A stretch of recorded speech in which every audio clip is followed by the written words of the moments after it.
আসসালামু আলাইকুম। Hello viewers, আজকে একটা ইম্পর্টেন্ট বিষয় নিয়ে আলোচনা করব। বিষয়টা হচ্ছে বর্তমান সময় বেশিরভাগ লোকই প্রতারণা করতেছে। তো আপনারা এ থেকে সাবধানতা অবলম্বন করবেন। অনেক মানুষই প্রতারণার ছলচক্রামি কইরা সামনে আইসা ফায়দা হাসিল করতে চায়। তো যে বিষয়টা আলোচনা করতে চাইছিলাম, তো দেখেন, কোনো লোক যদি কাজের জন্য আসে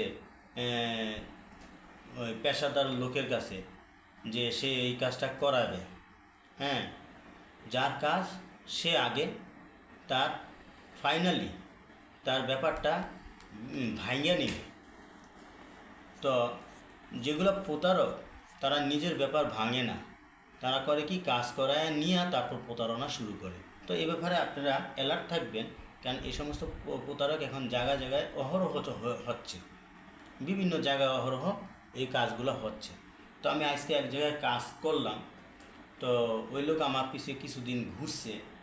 যেহেতু ওই লোকের কাজ আমি করতে চাইনি, তো সে আসছে যে আমার দুইটা ইলেকট্রিক লাইনের এসডিবি ফিট করে দিতে হবে।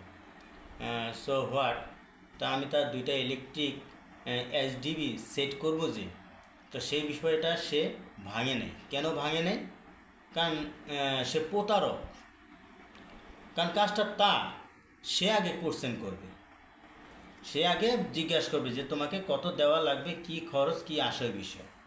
তো কাজ করানোর পর সে টাকা দিতে চায় না, এই সে প্রতারক। তো আপনারা সাবধান থাকবেন, এরকম অহরহ প্রতারণা হচ্ছে।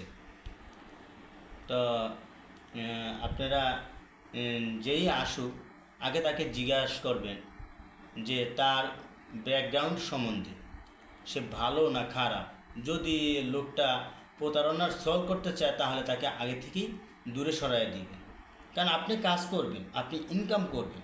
একটা প্রতারক যদি আপনার সামনে আসে, আপনি যদি না জানেন যে এই লোকটা প্রতারণা করবে, তখন আপনি যদি জানেন, তখন আপনি ওই লোকটার কাজ করতে চাবেন না। কেন চাবেন না? কারণ সেই লোকটা হচ্ছে প্রতারক, সেই জন্য কাজটা করতে চাইবেন না। আর যদি সে ভালো লোক হয়, তাহলে নির্দ্বিধায় আপনি তার কাজ অবশ্যই করে দেবেন। কেন? সে ন্যায্য মজুরি দিবে। আসসালামু আলাইকুম, ভালো থাকবেন।